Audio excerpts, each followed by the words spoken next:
Yo yo yo, c'est Ibellion, tu es dans le 12e épisode de Chemin d'artiste et d'auteur, et aujourd'hui je vais te parler d'une citation qui est « On va réécrire l'histoire au lieu de la lire ». Sur ce, je te laisse et je te souhaite une bonne écoute. À bientôt.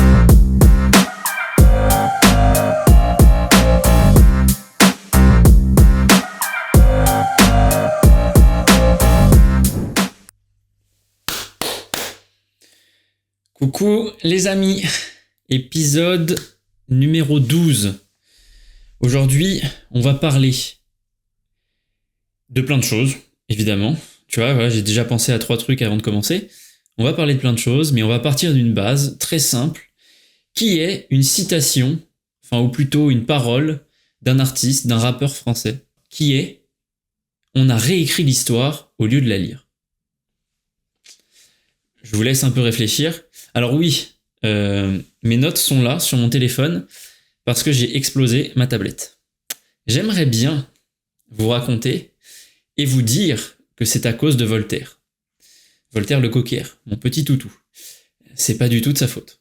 J'ai juste mis à charger dans une position parfaitement instable et c'est éclaté par terre. Bon bah voilà, life is life. C'est comme ça, comme nous apprend le livre Les Vertus de l'échec de Charles Pépin. Je le conseille à tout le monde, il m'a matrixé ce livre. J'en parlerai aussi une fois. J'ai beaucoup trop de choses dont j'ai envie de parler. Mais aujourd'hui, on va se concentrer sur cette parole de chanson. On a réécrit l'histoire au lieu de la lire. Bon, déjà, voilà pourquoi j'aime le rap français. Parce que il y a quand même des poètes, parfois. Voilà, on peut aimer, on peut ne pas aimer. Parfois, il y a des poètes. Et il y a des phrases qui sont géniales. T'as des artistes qui arrivent à te drop des phrases super puissantes comme celle-là. Et là où je les trouve très puissantes, c'est que tu peux les sortir de son contexte.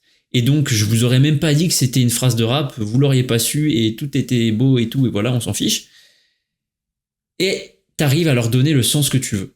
C'est ça que je trouve génial dans la musique. Et c'est vrai d'ailleurs, finalement, la musique est une manière de faire de la poésie. Et la poésie, comme la musique, a cette capacité à faire passer des messages très forts avec très peu de mots. Moi, je trouve ça génial, ça me touche beaucoup, parce que ça laisse aussi libre cours de fou à ton imagination. Parfois, t'entends une phrase, et peut-être que l'auteur a pas du tout voulu dire ça. Mais toi, à ce moment-là, elle résonne d'une certaine manière. Et finalement, tout ce que pensent les autres, on s'en fout, l'important c'est la manière dont elle résonne avec toi. Voilà. Donc moi aujourd'hui, finalement, ce que je vais te partager, c'est la manière dont cette citation, on a réécrit l'histoire au lieu de la lire, résonne. En moi, évidemment.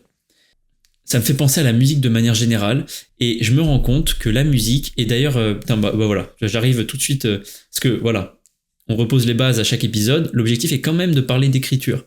L'objectif est quand même de pouvoir inspirer les gens qui m'écoutent et de leur dire toi aussi, là, tu peux écrire. La musique, quelque part, fait partie de ce chemin-là, pour moi. La musique a une place très particulière dans ma vie parce que elle permet de se mettre dans des moods. Il y a certaines musiques, et vous devez tout de suite, quand je vous dis ça, vous devez penser à certaines que vous adorez. Quand vous l'écoutez, paf, tout de suite, tu te places dans un mood, dans une énergie différente. Et ce qui est marrant, c'est que tous les styles de musique véhiculent des énergies et des moods différents. Et ce qui est encore plus génial, c'est que tous les styles de musique résonnent de manière différente chez les gens. Et une musique pourra inspirer un mood énergique à quelqu'un, et à quelqu'un d'autre un mood triste, parce que c'est associé à une rupture ou que sais-je. Oh, je suis allé très vite sur l'amour, là. Bref, je me suis fait un petit panorama de ce à quoi la musique me servait, et je trouvais ça marrant de le partager, pour qu'ensuite vous puissiez aussi, vous, de votre côté, réfléchir à quelle place avait la musique, et comment vous pouviez l'utiliser pour vous mettre dans des états de flow d'écriture, parce que c'est ça l'objectif à la fin. Et donc quand j'ai fait la liste, je me suis rendu compte que, quand je fais du sport, globalement, la seule chose que j'ai envie d'avoir, c'est de l'énergie. Moi, l'énergie, elle vient de plusieurs styles, pour le coup. Elle vient du rap où il n'y a aucun sens. Tu vois, je veux pas, quand j'ai besoin d'énergie, avoir un rap conscient, un rap qui raconte un truc. Je veux un rap qui raconte rien. Genre, je veux juste des mots avec de l'énergie et voilà. Donc, Bref, je sais que c'est le genre de rap que parfois les gens n'aiment pas, mais moi, c'est exactement celui que j'aime quand je suis en train de faire du sport. Et après, je range un peu dans cette catégorie aussi, alors je compare pas les styles, hein, me faites pas dire ce que j'ai pas dit. Mais par exemple, le métal ou l'électro ou la pop, je les range dans la même catégorie pour moi. Ils me donnent cette énergie, ils me donnent envie de casser des gueules, quoi, de faire des trucs. Je dis casser des gueules, je me suis jamais battu de ma vie. Hein. La seule chose que je soulève, c'est de la fonte. Voilà. Enfin, même plus en fait, parce que je fais du street maintenant. Donc la seule chose que je soulève, c'est moi-même. Bref. Ensuite, j'ai noté, putain, je suis obligé de vous le dire, parce que voilà, je le partage. J'ai noté pour le sport et j'ai aussi noté que ces chansons étaient très bien pour la motivation quand tu danses devant ton miroir. C'est vrai que ça m'arrive de temps en temps. Tu vois, par exemple, mise en situation, tac, tu vas te brosser les dents, mais t'as pas encore commencé. Là, tu te regardes dans le miroir, t'as tes écouteurs, t'as ta musique. Là, paf, petit auto-eye contact. Et là, c'est parti, tu t'ambiances, tu vois. Voilà, ces musiques-là, ces musiques que j'appelle mood à ambiance un peu pour moi, elles me permettent ça libère, ça te libère une sorte d'énergie, c'est hyper porteur. Bref, ensuite, il y a toutes les musiques un peu introspectives, les chansons ou les chansons à paroles, tu vois. Ça, c'est très vrai, forcément, dans le rap, ce qu'on appelle un peu plus conscient, tu vois, plus boom bap à l'ancienne. Ça, franchement, tu marches dans la rue, tu médites, tu réfléchis, ça te fait penser à plein de trucs. Et typiquement, la phrase qui était quand même initialement la base de ce podcast, on a réécrit l'histoire au lieu de la lire, je le range dans cette catégorie-là. Ensuite, une sous-catégorie de celle-là, hein, finalement, c'est les chansons tristes. Ça peut être partout d'ailleurs, tu vois, j'ai cité le métal tout à l'heure dans l'ambiance, mais je trouve qu'il y a certaines musiques de rock ou de métal qui s'inscrivent dans cette vibe un peu triste, qui véhicule en tout cas, moi, qui résonne avec une grande tristesse. Je sais pas à laquelle je pense là, spontanément, j'en ai pas qui me viennent. Mais bref, les chansons tristes, quand t'es mélancolique, la seule chose que t'as envie de faire, c'est de sortir à 23h quand il y a une petite bruine et de marcher dehors, les mains dans les poches et de repenser à ta vie. Et là, voilà, là t'es en mode Dark Sasuke, Winter Arc, tout ce que vous voulez. Bref, c'est très marrant. Enfin, c'est très marrant. On est censé être triste, donc c'est pas forcément marrant. Mais en tout cas, que ces musiques puissent faire naître ce mood-là ou t'aider à libérer, parce que dans le fond, c'est ça que ça permet. Tu vois, quand je te dis de te mettre en mood, en énergie, c'est ça, tu vois, c'est de laisser, de se faire traverser par l'émotion, tu vois. Et la dernière et la plus importante, puisque c'est celle qui me permet d'écrire, ce sont les musiques sans parole. Les musiques classiques, les musiques instrumentales, bref, tout ce qui rentre dans la catégorie du sans parole. Bon, pas les trucs genre électro, dubstep, je dis trucs, mais c'est sans jugement de valeur, évidemment. Ça, c'est hop, dans le truc à énergie. Mais ouais, classique, sans parole. Et là, moi, je suis très très friand. Bon, les sans parole classiques, t'as typiquement tous les dérivés de la Lo-Fi Girl. Ça, pour travailler, pour écrire, pour se mettre dans un état un peu de flow, c'est génial. Mais moi, mon péché vraiment mignon, c'est musique classique.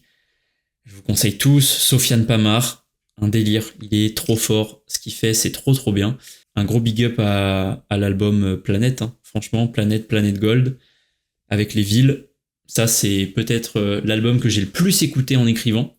Et quelque part, à force, maintenant, quand j'écoute, je lance l'album, j'ai envie d'écrire. Tu vois, comme si ça me lançait. Voilà. Et donc, si j'avais à conclure cette petite parenthèse de presque 10 minutes sur la musique, je dirais que ça permet, voilà, la musique permet de se mettre dans un état de flow et de développer, d'habituer son cerveau à se mettre dans un état de flow. C'est pour ça que maintenant, quand j'écoute et quand je lance l'album Planète de Sofiane Pamart, paf, ça me donne envie d'écrire. Tout de suite, je suis dans le mood. Comme si, en lançant cet album, je montais dans le bateau et j'allais directement sur la rivière de réaliser mon rêve d'écrire des livres. Voilà. Et je vous encourage et je vous invite à identifier chez vous quelle musique, quel genre musical, quel album, quel artiste vous fait monter dans ce bateau des rêves là. Voilà, on est dans les métaphores aujourd'hui, comme toujours d'ailleurs. Bref, parenthèse fermée sur la musique. Cette phrase, on a réécrit l'histoire au lieu de la lire. Elle nous vient de Bébé Jacques. C'est l'artiste que j'écoute le plus en ce moment parce qu'il est plein de phrases puissantes comme celle-là. Et ce qui est génial, c'est que plus j'écoute ces musiques, plus je détecte des phrases comme ça qui m'avaient pas marqué avant et qui d'un coup, paf, font sens dans ma vie, tu vois. Et t'as un peu un sens de synchronicité derrière tout ça, tu vois. Et c'est génial. Bref, j'adore cet artiste. Vous aimez pas, on s'en fiche. On n'est pas là pour parler de nos goûts et nos couleurs. On est là pour parler du sens de cette phrase et de la punchline. Et le truc que j'ai noté, quand je me demandais pourquoi ça me touchait autant, et bah, c'est typiquement ce que je ressens quand, dans un livre, je lis une phrase à portée un peu philosophique, à portée un peu dev perso, que j'arrive à sortir du contexte et à analyser et à la mettre en relief de ma propre vie. J'ai fortement ressenti ça chez Robin Hobb, par exemple, comme je vous le disais dans l'épisode où je parlais de l'assassin royal, parce que je trouve ça génial que dans un livre, chaque page, chaque mot, chaque phrase puisse finalement être lu un peu de manière indépendante. J'aime bien l'idée de me dire que tu ouvres un livre au hasard, tu lis 2-3 phrases, et il y en a une qui te marque. Que t'aies pas lu les 100 premières pages, c'est pas grave. Cette phrase te marque au moment où tu la lis. Ce sens de la punchline, je le trouve génial. Maintenant, on peut peut-être parler du sens de « on va réécrire l'histoire au lieu de la lire ». Parce que ça fait quand même 11 minutes 50, presque. Je cutterai sûrement quelques morceaux, donc je dis ça, mais c'est pas tout à fait ça, que je parle, et j'ai toujours pas parlé de cette punchline. Donc là, je me suis écrit une petite mise en situation, parce que ça me parlait. Mon objectif, c'est qu'est-ce que veut dire cette phrase, qu'est-ce qu'elle nous apprend sur l'écriture. Voilà, c'est toujours avec cet angle-là que j'ai envie d'aborder les choses. Donc je vais décrire une situation, et tu vas me dire si tu te reconnais. Évidemment, toute ressemblance avec la vie réelle est parfaitement fortuite. Donc, t'es là, tu vois, petite visualisation, t'es assis dans ton fauteuil, tu réfléchis, tu fais pas grand chose, tu viens de scroller 10 minutes sur TikTok, je t'ai vu, et là tu te dis, ouais c'est vrai, écrire un livre, c'est un peu mon rêve, j'aimerais bien quand même. Et là, paf, un petit coup de croyance limitante là, dans le dos, bam, le petit couteau, j'ai pas assez de vocabulaire, j'ai pas assez de technique, j'ai pas assez d'inspi, j'ai pas. Et là, oh, et ben si je me mettais à lire. Bah oui, voilà une bonne idée. Oui, pas besoin de se cacher, on est dans une safe place ici, mon frérot. Je suis comme toi. Moi aussi, il y a des moments, je me dis, putain, ça serait génial que je lise un peu pour apprendre de nouveaux mots et du nouveau vocabulaire. Le problème, c'est que le paroxysme de ça, c'est de s'enfiler le Robert. Hein. Donc, je veux dire, on a quand même mieux à faire. C'est pareil pour l'inspiration. C'est pareil pour apprendre toutes les techniques d'écriture. Des bouquins qui t'expliquent des techniques d'écriture, il y en a des tas.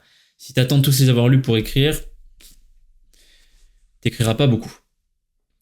Et tout ce qui se cache derrière ça, et si je me permets de te le dire aussi brutalement aussi, hein, c'est parce que je suis passé par là et que je passe encore par là. C'est un long chemin qui se termine jamais. On interroge toujours ce dont je vais te parler, le manque de légitimité. On interroge toujours sa légitimité. Et je vais élaborer un peu autour de ça, mais je vais aller straight to the point pour caler un mot d'anglais. Chaque épisode, on est obligé de petits mots d'anglais. Je vais aller directement à la conclusion pour quand même te donner le message d'espoir tout de suite. C'est que ton histoire est unique, ta plume est unique, tout ce que tu as vécu est unique, tout ce que veut cracher ton inconscient est unique, et que t'as pas besoin de plus que ça pour écrire un livre. Voilà. Moi, c'est ma conviction personnelle que tout le monde peut raconter son histoire. Alors oui, il y a des manières de faire, oui, on peut s'améliorer, mais ça vient en faisant. Et la seule bonne méthode, c'est de commencer à écrire. Vous avez une histoire unique que vous pouvez raconter. D'ailleurs, je me suis remis à vous voyez, donc je vais me corriger. Tu as une histoire unique que tu peux commencer à raconter parce qu'en fait, t'es le seul à pouvoir le faire. Personne d'autre peut raconter ton histoire mieux que toi. Voilà. Ça, d'ailleurs, c'est un vrai métier de pouvoir raconter l'histoire des autres. Et c'est vraiment pas facile. Mais heureusement, c'est pas de ça qu'on parle aujourd'hui. Alors, pour élaborer un petit peu, ce que j'ai envie de dire de manière très directe, c'est genre arrête de lire, tu vois. Il y a un moment, arrête de lire. Arrête de lire pour écrire. La légitimité d'écrire viendra toujours en écrivant. Parfois, je sais pas pourquoi il faut élaborer, en fait, c'est vraiment très très facile. Oh là là. Et c'est fou parce que il n'y a pas besoin. Il y a un peu ce mythe aussi, tu vois, de l'ermite écrivain qui passe sa vie à faire ça, mais il n'y a pas besoin de passer 8 heures par jour à écrire pour se sentir légitime d'écrire. À titre personnel, je suis sur la 3e année où tous les jours j'écris sur un thème aléatoire. Bah maintenant, je me pose quasiment plus la question de savoir si je suis écrivain ou pas. Évidemment, tous les jours, je passe au moins 10 minutes à écrire. C'est ce que j'appelle un écrivain. Et parfois, il n'en faut pas plus pour travailler sa légitimité. Il n'y a pas besoin d'avoir publié 10 livres pour se sentir écrivain. Il n'y a pas besoin d'avoir écrit 1 milliard de mots. Il n'y a pas un nombre de mots à partir duquel on devient écrivain. Il y a juste en faisant. Voilà. En faisant, en écrivant. C'est pour ça que je dis, arrête de lire et écris. Voilà. Et là, j'ai envie de citer un autre poète qui a écrit « Je ferai tout ce qu'il y a à faire ». Voilà. Très simple. Donc, c'est ça, le sens de la phrase de Bébé Jacques du début. On va réécrire l'histoire au lieu de la lire. Il vaut mieux écrire que lire. Pour se dire écrivain, évidemment. Lire, ça reste bien, mais il vaut mieux écrire que lire pour se sentir écrivain. Et c'est pas tout. Il y a un petit twist dans cette citation que j'avais pas entendu, tu vois. C'est typiquement, ça rentre dans... Cette phrase m'a marqué une première fois. J'ai entendu, paf, il faut écrire pour... on va écrire plutôt que de lire. Et en fait, à force de réécouter, à un moment, j'ai compris que ce qu'il disait vraiment, c'était on va réécrire l'histoire. Donc, je sais pas, je me rappelle plus du contexte de la citation, mais moi, mon interprétation que je fais de ce mot, réécrire, c'est qu'en fait, c'est exactement ce qu'on fait. On passe notre temps à réécrire. Et ça casse une deuxième croyance, qui est que toutes les idées existent. Bah oui. Oui, toutes les idées existent déjà. Et ça paraît un peu triste dit comme ça, mais en fait pas du tout. Toutes les idées existent, mais il y a autant d'histoires qui sont des versions des idées qui existent déjà que de personnes. Donc toutes les histoires existent, oui, mais pas écrites avec ta plume. C'est pour ça que cette citation, je la trouve super puissante. On va réécrire l'histoire au lieu de la lire. Sous-entendu, oui, toutes les idées existent, mais pas par toi. Et sous-entendu numéro 2, il n'y a qu'en écrivant que tu vas devenir écrivain. Et moi, j'adore cette conclusion. Je suis ému là. J'en perds mes mots. Ouais, putain, c'est beau. Oh là, quel poète, quoi. Quel poète, ce Bébé Jacques. Oui, je précise quand même, hein, ce qui m'émeut, c'est pas mes belles paroles. Hein. C'est la conclusion de la citation de Bébé Jacques. Hein. Je suis pas en train de me dire oh, Sam, t'es un génie. Ça, je le fais hors caméra. Bref, je m'étais noté quelques exemples. Par exemple, l'étreinte éthérée. Hein. Je l'ai déjà dit, mais on est quand même sur une école de magie. École de magie, amenez-moi une personne qui pense pas tout de suite à Harry Potter, tu vois. Et tout l'enjeu d'ailleurs du livre était de réussir à se détacher d'Harry Potter. J'estime avoir réussi, c'est pas à moi de le dire, c'est au lecteur, mais j'estime avoir réussi à me détacher de l'idée d'Harry Potter.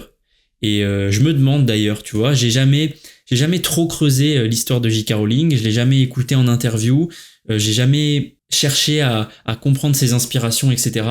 Mais peut-être que y a un livre avant, plus ancien, qui parle d'une école de magie, je sais pas. Ce serait intéressant d'ailleurs de creuser cette idée. Mais voilà, Carnoa est un exemple, l'étreinte éthérée, pardon, les légendes de Carnoa, l'étreinte éthérée est un exemple. Toutes les idées existent, mais pas écrites par moi. J'ai fait ma propre interprétation de l'idée générale qui était une école de magie avec des gens qui se détestent quoi, et qui sont à l'intérieur. Je veux dire, le parallèle entre Bear, Boule, école de magie, il est très facile à faire avec Gryffondor, Serpentard, Poudlard, tu vois. Et c'est vrai dans plein de livres Vous voyez, quand on a fait, avec la maison d'édition, on a fait un salon à Auxerre, donc qui était vraiment orienté crypto, parce que nous, on est une maison d'édition Web3, donc on adresse vraiment ces thématiques-là, et on était parfaitement dans cette ambiance, donc on était à CryptoCerf, et un des fondateurs de la maison avec moi, c'est Benji. Il a écrit 2 romans qui s'appellent Les Crypto-dystopies, tome 1, tome 2, qui sont à chaque fois des compilations de plein de petites histoires qui nous placent dans un monde dystopique où il s'est passé quelque chose. La technologie a évolué, Bitcoin est devenu une monnaie d'État, les intelligences artificielles ressentent des sentiments, bref, tout ce que vous voulez. Et c'est toujours des petites histoires qui te permettent de découvrir les thèmes Web3, crypto, NFT, mais de manière ludique.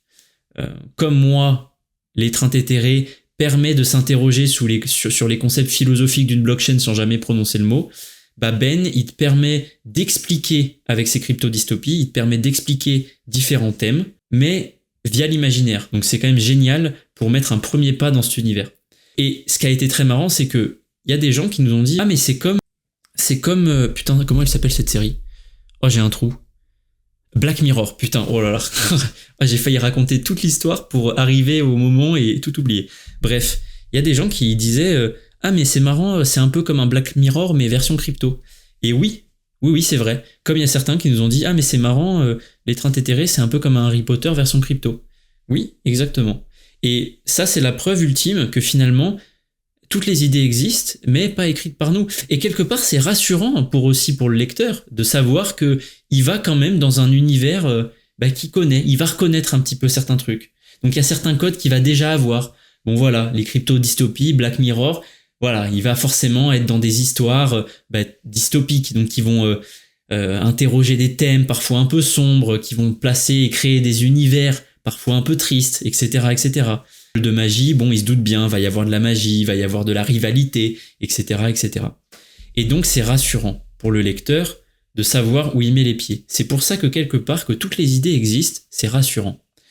Ce qui est encore plus rassurant, c'est de savoir qu'elles n'ont pas été écrites par vous. Ça, je vais le répéter, mais genre 15 000 fois. Hein. Préparez-vous, j'ai pas fini. Et en fait, je dis que j'ai pas fini, mais je crois que j'ai à peu près tout dit sur ce thème-là. J'ai noté, tu vois, là, une petite phrase qui est quand même importante, c'est « cultivons et célébrons notre unicité ».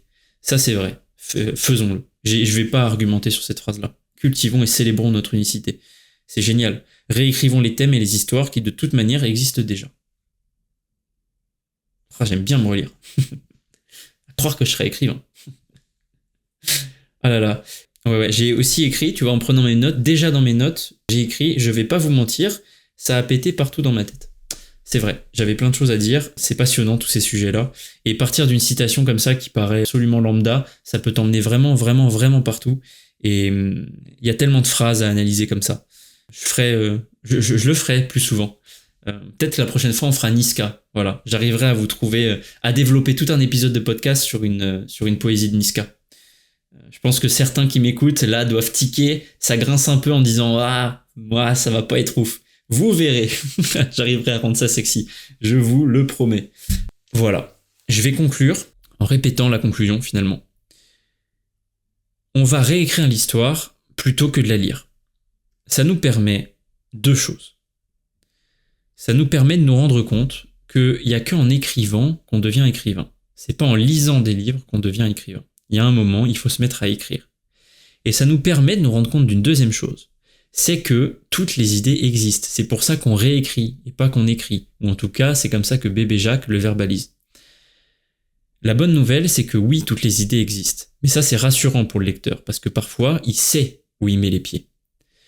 Et l'autre bonne nouvelle, c'est que toutes les idées existent, oui, mais pas écrites par vous. Voilà. Et ça, c'est magnifique. Et en petit bonus, avant de vous quitter, dans ce son-là, Bébé Jacques dit aussi, c'est parce qu'elle est risquée qu'elle est belle l'idylle, et c'est exactement ça l'aventure d'écriture d'un livre. C'est risqué, c'est long, ça prend du temps, mais à la fin, qu'est-ce que c'est beau. Sur ce, je vous souhaite une bonne journée, soirée, après-midi, tout ce que vous voulez, et je vous dis à bientôt.